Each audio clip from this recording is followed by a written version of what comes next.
नवरात्रि में देवी पूजन में जो बलि दी जाती है लोगों के द्वारा, जो लोग बलि देते हैं, तो ये कहाँ तक उचित है? हम लोग भी नवरात्र में पूजा माँ का करते हैं।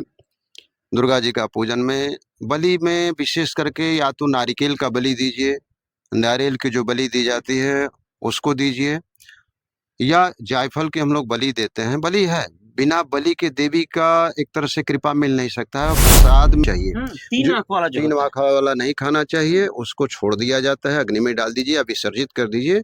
जो अवशिष्ट भाग है, जो शेष बचा है, वही हमारे लिए प्रसाद स्वरूप हो जाता है।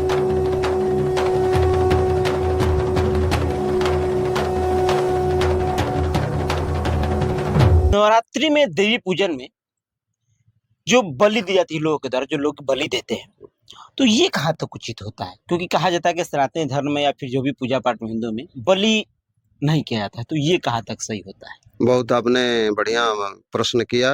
और बलि को लेकर के तमाम लोगों में भ्रांतियां हैं। जी जी।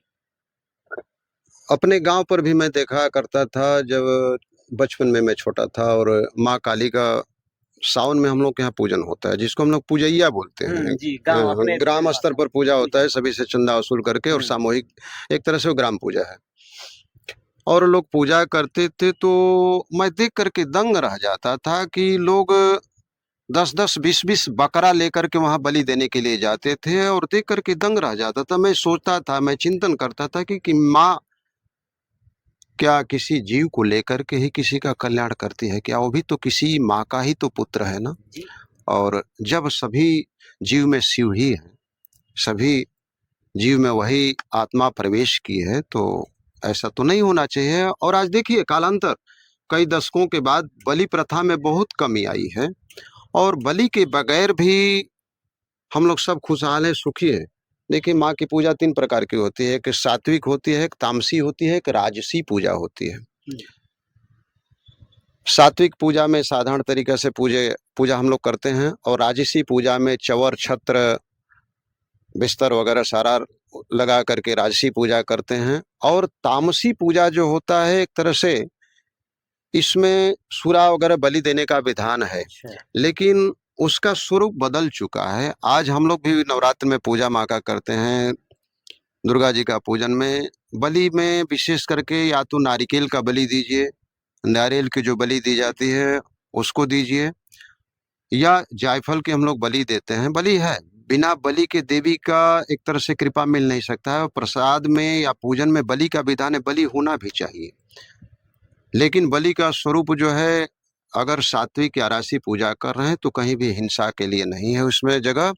आप नारियल की बलि दीजिए, जायफल की बलि दीजिए, या कुष्मांड जिससे पेठा बनाया जाता है, जिसको हम लोग देहाती भाषा में भतुआ कहते हैं। भतुआ पाग, उसका मीठा भी बनता है। तो हम लोग कुष्मांड की बलि देते हैं। तो इनमें से बलि देकर के माँ को संतुष्ट किया जाता है। हाँ, नारियल की बलि में एक विधान है कि कहीं भी किसी देवी पीठ पर, शक्ति पीठ पर यदि बलि के रूप में नारियल फोड़ते हैं, तो जो नारियल में देखते होंगे 3 आंखें होती हैं। जी जी। तो फोड़ने के समय में नारियल 2 भाग में बंट जाता है। तो जो बलि दी जाती है, कहीं भी किसी शक्तिपीठ में जाइए, चाहे नवरात्र हो या विंध्याचल जाइए या कहीं भी जाइए, कालीघाट जाइए, जो 3 अक्ष वाला, 3 आंख वाला भाग होता है, उसको कदापि नहीं सेवन करना चाहिए। वो प्रसाद स्वरूप खाना ही नहीं चाहिए। 3 आंख वाला जो 3 आंख वाला नहीं खाना चाहिए, उसको छोड़ दिया जाता है, अग्नि में डाल दीजिए या विसर्जित कर दीजिए।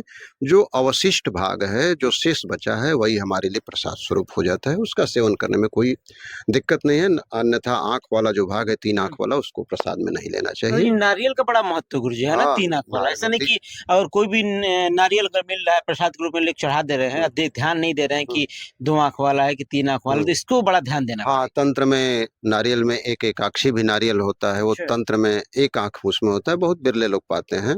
जैसे हत्था जोड़ी होता है, एकाक्षी नारियल होता है, उसी तरह से विशेषकर 3 आंख वाले नारियल ही पाए जाते हैं। और बलि में इनको हमेशा सदैव ध्यान रखा जाए कि ये असावधानी न हो कि अक्ष वाला भाग हम सेवन करें, वो छोड़ दिया जाता है। और बलि अवश्य होना चाहिए, लेकिन बलि सात्विक होना चाहिए, और बलि से सारी मनोकामनाएं पूर्ण होती हैं।